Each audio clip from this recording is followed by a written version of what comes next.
amemos ardentemente uns aos outros com um coração puro. Nós glorificamos a Deus, irmãos, porque o Senhor tem providenciado, através do tempo, da sua vontade, um meio especial para a nossa salvação, para sermos servos dele enquanto aqui na terra permanecermos na eternidade com ele. Este meio de salvação, utilizado por diversos critérios, chegamos à conclusão de que a graça, que é a dispensação da nossa época, abrange uma salvação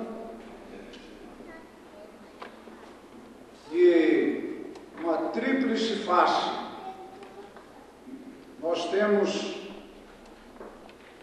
a salvação dada pelo Pai, que é a justificação.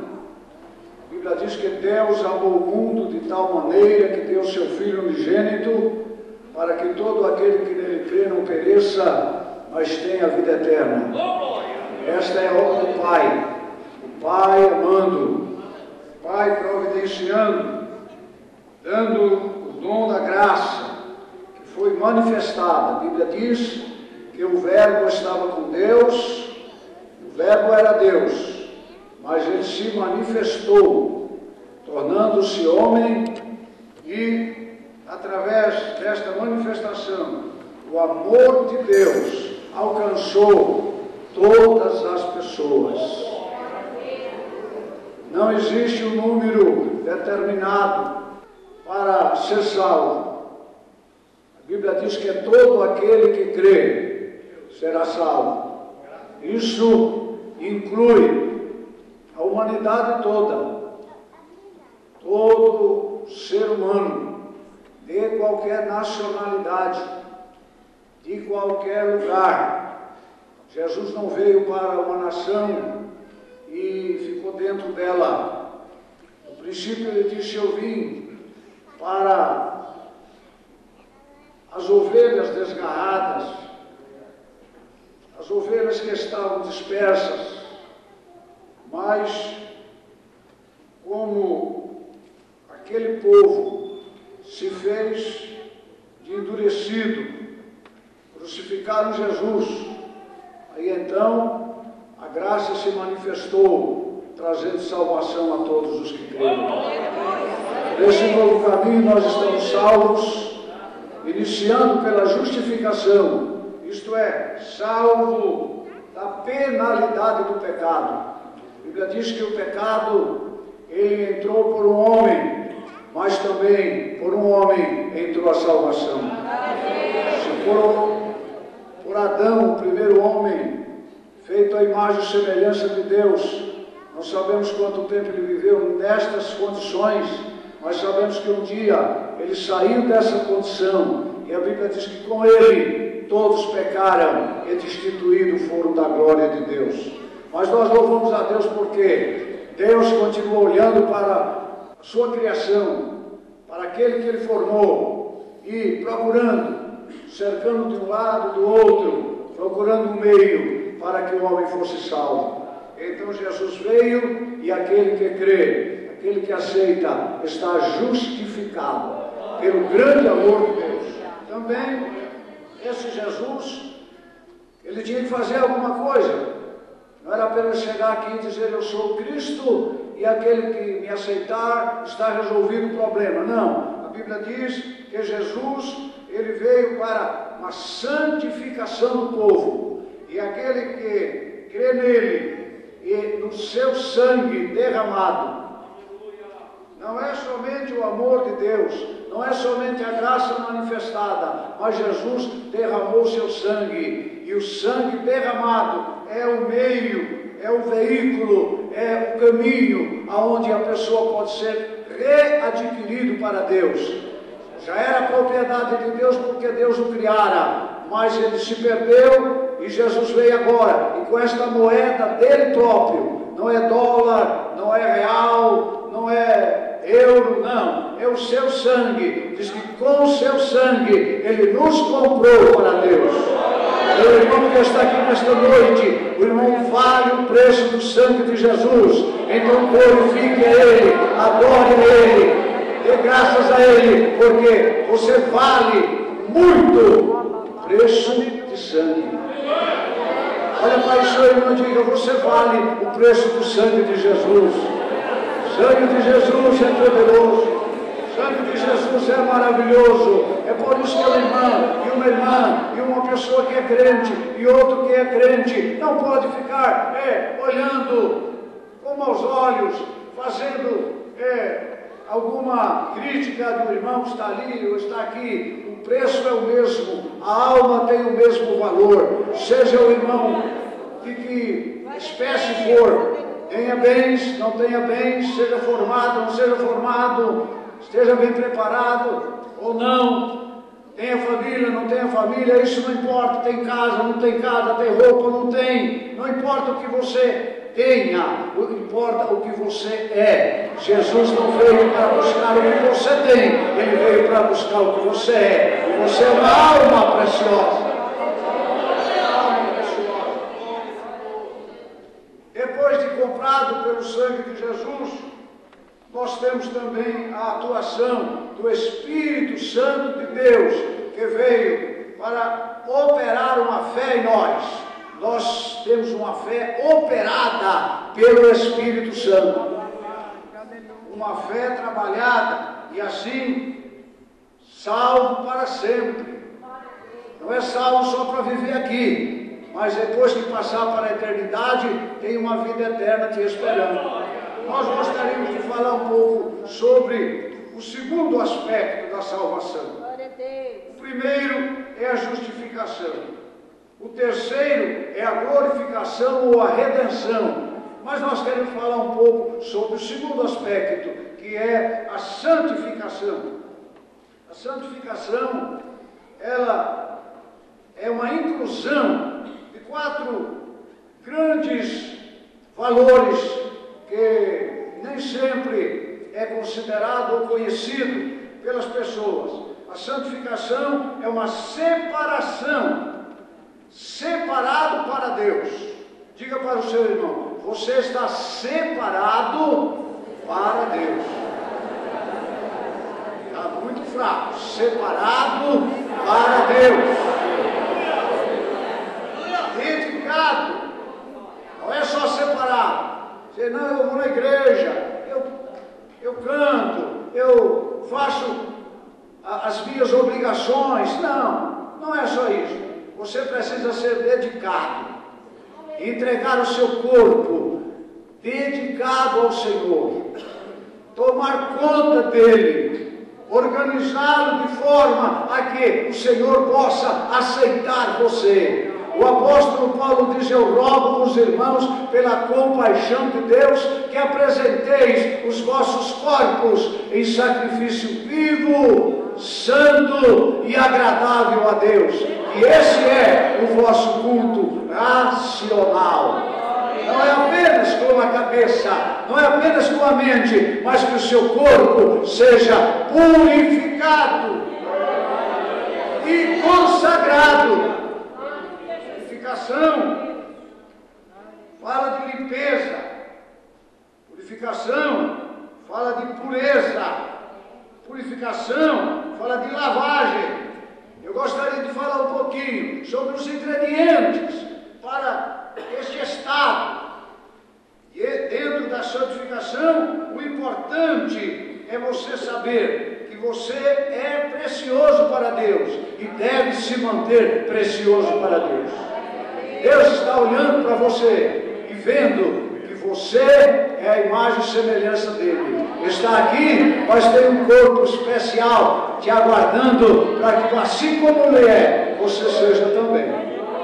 Esse corpo que está aqui, ele precisa ser purificado. E a purificação, o primeiro ingrediente, mais importante dos ingredientes, do que Deus nos dê a oportunidade de falar, é o sangue de Jesus. Repita comigo, o sangue de Jesus.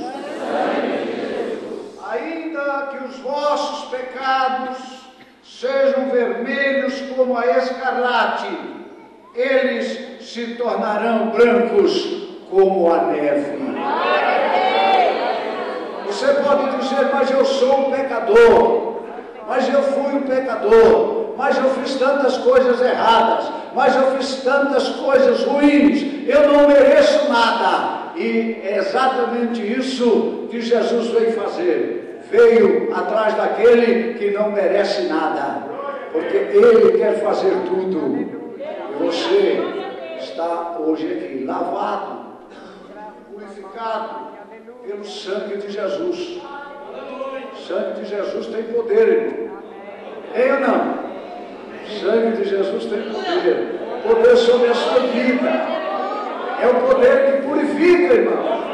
Tem pessoa que diz, eu vou deixar de fazer isso, eu vou deixar de fazer aquilo. Vai no médico, o médico diz, olha, você não pode fazer isso, não pode fazer aquilo, então tem que virar crente. Não pode fazer nada, tem que ser crente então. Não, não é somente isso. Não é só deixar de fazer, não é virar crente, é tornar-se um crente. É mudar de atitude, é mudar de direção, é mudar a sua vida espiritual. Você vivia desprezado, você vivia sem paz, sem Deus neste mundo, vivia um mundo desolado, mas Jesus comprou você e purificou o seu sangue, e hoje você é uma nova criatura. Pelo sangue de Jesus. Segundo, a sua palavra. E eu queria dizer, não simplesmente palavra como Bíblia, não simplesmente palavra como Escritura, mas a palavra que estava no princípio com Deus, o Verbo que se fez carne. Esta palavra, Jesus disse, vós estáis limpos pela palavra que eu vos tenho falado. Muitas vezes a pessoa diz, não, mas eu leio a Bíblia, eu já li a Bíblia 10 vezes, 15 vezes, mas eu gostaria de saber quantas vezes você recebeu a Bíblia, quantas vezes você recebeu o que está escrito nela, ler, aprender, decorar. Isso é como qualquer livro você faria. Mas a palavra de Deus é mais do que as letras que estão escritas aqui. Jesus disse, as minhas palavras são espírito e vida. E você deve nesta noite receber a palavra do Senhor, para que ela possa fortalecer você e limpar você. E a Bíblia diz, santifica-os na verdade. Deus está recebendo uma oração de Jesus, e Jesus está dizendo, santifica-os na verdade, a tua palavra é a verdade. Você crê que a palavra de Deus é a verdade, irmão? Não é essa verdade que nós temos entre nós, esta verdade de não falar mentira, não, mas a verdade que Ele mesmo disse, eu sou o caminho, a verdade e a vida. A verdade é além daquilo que se conversa, daquilo que se fala. A tua palavra é a verdade. E a palavra de Deus é o próprio Jesus humanizado. Diz que era o Verbo e se tornou carne e habitou entre nós. E segundo Paulo orienta os irmãos da igreja de Éfeso, ele diz, para santificar, purificando-a com a lavagem da água pela palavra. Efésios 5 e versículo 26. Irmãos, muito importante, cantar é muito importante, glorificar é muito importante, tudo isso faz parte, mas irmãos, ouvir a palavra é algo que muda o estado. Deixa eu ver se eu me faço entender. Quando você canta, é você que está cantando. Quando você ora, é você que está orando. Quando você glorifica, é você que está glorificando. Mas, irmãos, quando a mensagem de Deus é transmitida, é Deus quem está falando. Sinta dentro de você o que é mais importante: você falar com Deus ou Deus falar com você. Se Deus falar com você é mais importante, fique atento ao que Deus quer falar com você. Preste atenção, porque a palavra de Deus é a verdade e ela busca em você aquilo que é necessário para preencher o vazio, para preencher a necessidade. Ele sabe aquilo que você necessita, não só lá no gabinete da sua casa, lá na sua estante, na sua geladeira, não, isso não, é dentro de você. Como está o seu sentimento? Como está o seu interior? Alguém diz, como está o seu coração? Eu não gosto muito de usar a expressão coração, porque dá sentido de órgão. E muitas vezes eu falo, não, eu estou bem, a pressão está boa, eu estou me sentindo bem, não tem problema não, meu coração está pulsando bem, entendeu? Eu estou alegre, estou sentindo bem. Mas eu quero dizer no coração sentido de vida, sentido de ser, não apenas de ter um coração, mas ser um coração preparado para Deus. Deus quer habitar no seu coração, mas no coração, irmão, por que Ele não habita no rim? Meu rim é melhor, meu coração já foi fartado, já tem ponta de safena. E um dia, falando a respeito disso, um dos alunos perguntou, pastor, e quando faz transplante de coração, como é que fica? Se o meu coração que recebeu Jesus parar, tiver que trocar por outro, e trocar por alguém que doou o seu coração e colocou em mim, tem que aceitar de novo Jesus, irmão. Não é esse coração que Ele quer o coração chamado crente, chamado corpo, chamado vida, chamado alma, e eu até diria, é o seu ser, e não o que você tem no seu ser, não é um órgão. Quando Jesus veio buscar a igreja, não vai subir um monte de coraçãozinho. Vai subir. Não vai subir um monte de coraçãozinho. O coraçãozinho vai, igual o balãozinho subindo. Não, Senhor, não, Senhor. Você vai receber um corpo glorificado. Transformado. E se tiver morto, ressuscitado. E juntos subiremos para encontrar o Senhor. Mas é preciso sermos purificados. O Velho Testamento fala de limpeza e lavagem.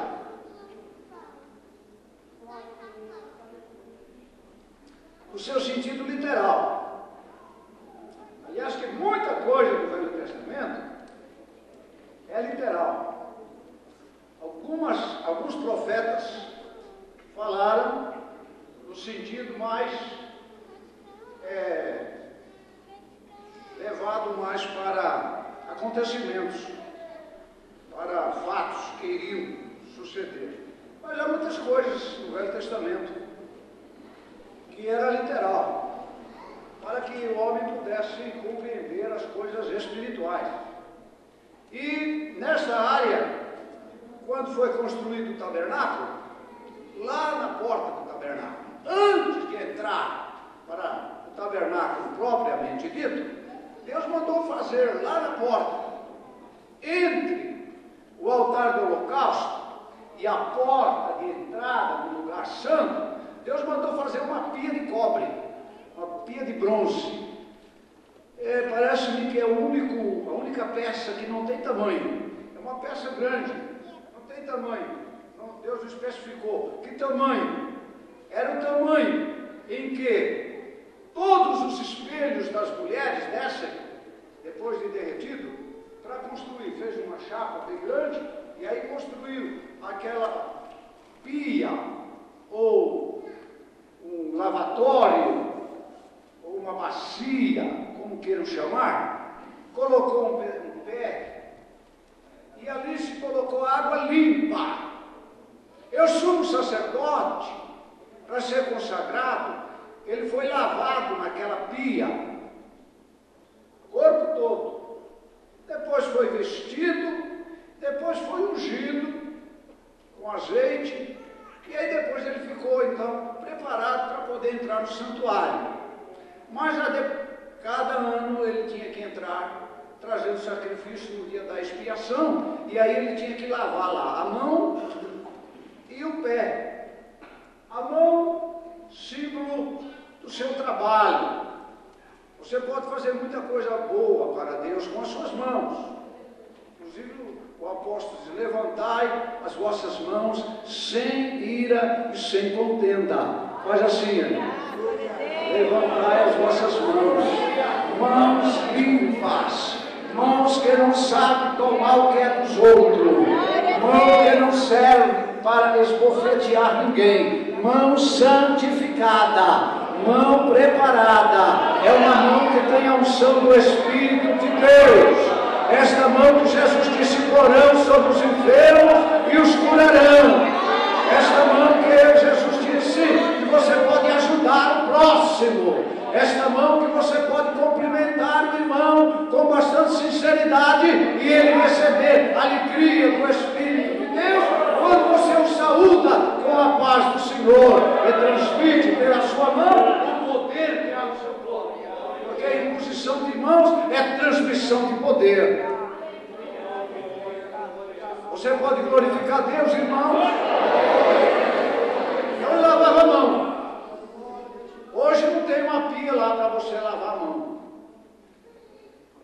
Mas espiritualmente você precisa lavar sua mão do que faz, em que você toca, que você transmite através da sua mão. E os pés?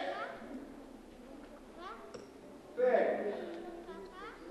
Outro dia eu estava ouvindo uma certa explicação de um dermatologista.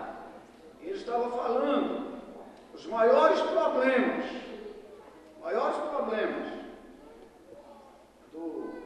das pessoas é a falta de cuidado com o pé. Por quê? O pé ninguém vê. Ninguém vê. Ele está dizendo: olha, existe um modo errado das pessoas, quando vão banhar-se e vão se enxugar, eles fazem errado, começa da cabeça para baixo. Quando chega no pé, já cansou, já não está mais, e larga aquilo úmido, e aquilo fica escondido. Só quem está perto que percebe que aquele pé está alguma coisa diferente. E aí dá frieira, e aí dá coceira, e dá uma porção de coisa. Porque o pé está escondido. E o que tem que ver o pé do sacerdote? Eu quero dizer, meu irmão, você tem um corpo desse tamanho, mas quem traz ele para a igreja é o pé. É o pé, o coitadinho do pé. Muitas vezes tem que trazer 60 quilos, 70 quilos, 80 quilos, 90 quilos, e é o pé, é aquele pedacinho. Que muitas vezes não é cuidado, é o pé. Mas, irmãos, eu quero falar um pouquinho sobre o que representa o pé. O pé representa a nossa conduta, o nosso andar, a nossa caminhada. Deus não estava preocupado com a frieira que ia dar no dedo do sacerdote, nem com a unha encravada, e nem com o dedo torto, nada disso. Ele estava preocupado com a conduta, como entrar. A Bíblia é bem clara, diz, olha, tira a sandália dos pés. Claro, quando Deus chamou Moisés, tira a sandália dos pés, porque a terra que pisa é santa.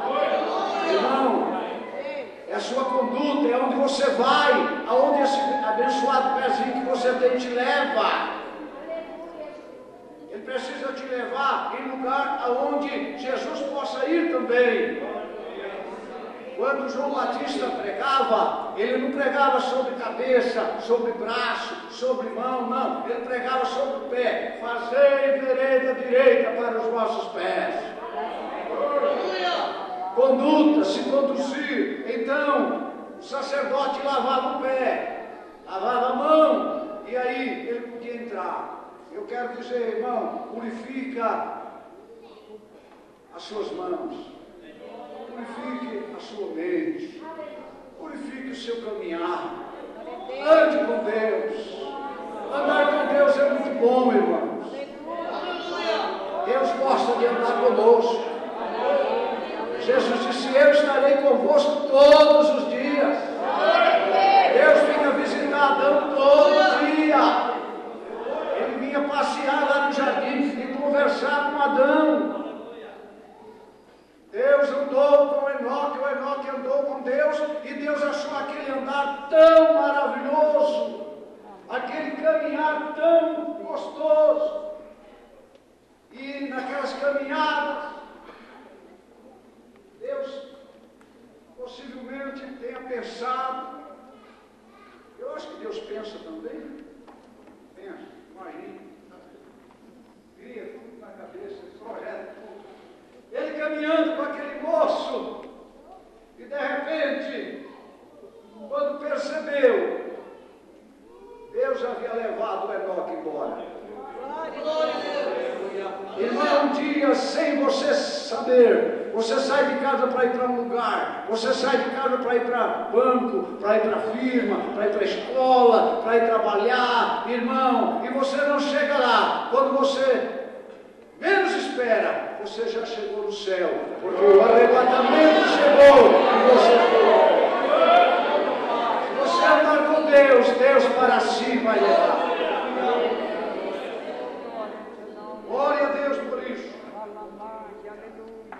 Lava os teus pecados, disse o Senhor para Paulo, quando ele ainda era Saulo de Tarso.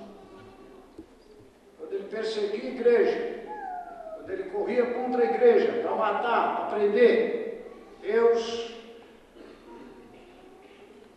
preparou uma situação para Saulo. A Bíblia diz que Jesus se manifesta para Saulo lá no caminho de Damasco, e ele cai por terra. Ele cai por terra. E seus olhos ficam cheios de escamas, e ele não enxerga. E o Senhor chama aquele moço e diz: Saulo, Saulo, por que me persegue? Ele está chamando a igreja como se fosse ele chamando aquilo que Saulo estava fazendo contra a igreja, que ele estava fazendo contra Deus. Irmão, só um parênteses eu quero abrir aqui. Quando alguém fizer alguma coisa contra você, quando alguém fizer alguma coisa contra você, jovem, contra você, obreiro, você for fiel a Deus, Deus toma as dores. Deus toma as dores. Você pode glorificar Deus? Deus toma as dores. E quando ele tiver que tratar, ele trata como se tivesse feito com ele. Foi isso que Jesus disse: Saulo, por que me persegue?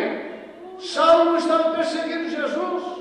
Jesus já havia morrido, já havia ressuscitado, já havia subido para o céu, mas a igreja estava aqui. corpo dele estava aqui, os irmãos estavam aqui, e Saulo querendo matar, perseguir. E ele ouve aquela voz: duro será para ti recalcitrar contra os agrilhões.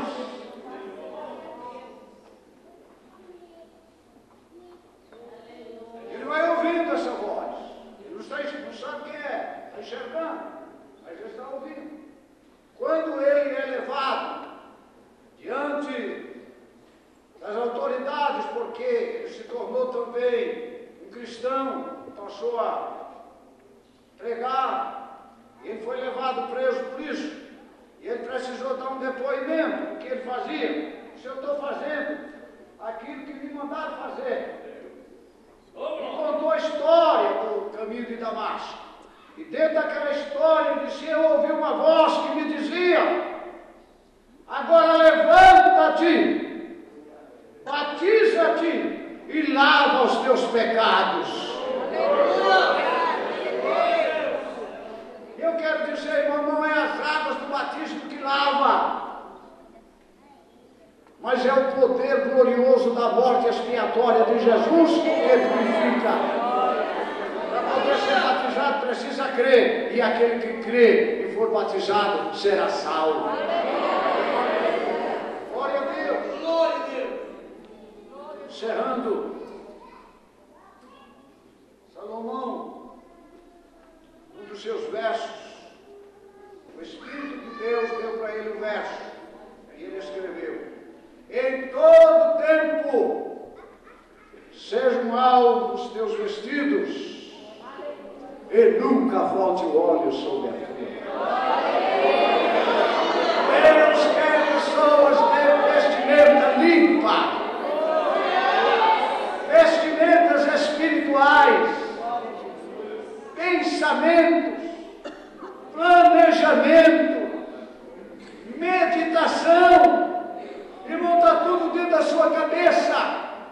Com esta cabeça você pode entrar no céu ou pode ir para o abismo. Com esta cabeça você pode adorar a Deus e pode também falar mal do seu irmão. Mas eu quero dizer para você, o que está lá dentro, Deus quer que seja alvo como a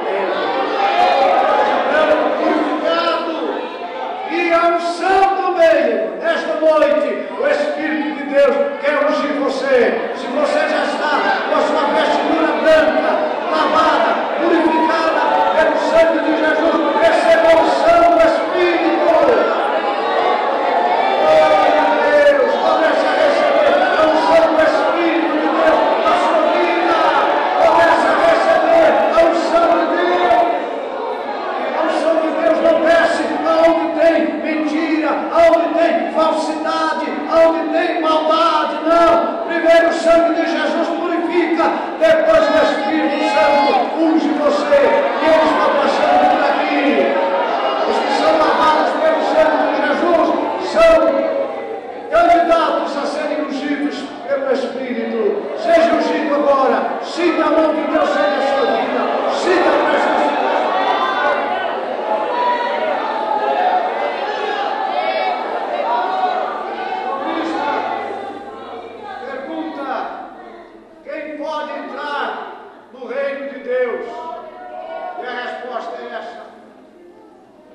São limpos de mão e puros de coração, que não entrega a sua alma à vaidade e nem jura enganosamente. Amém? O Espírito de Deus provoque em você, através da sua palavra, através da palavra de Deus, uma bênção especial. Que você tenha uma semana muito abençoada, muito enriquecida, muito cheia da virtude de Deus. Tudo que você fizer, prospere. Aonde você colocar sua mão, aonde você chegar, seja abençoado. Que Deus nos abençoe pela sua palavra. Que o amor de Deus, a graça de nosso Senhor Jesus, a comunhão e a consolação do Espírito Santo seja com a sua igreja, conosco permaneça hoje e para sempre. Todos digam amém. Amém.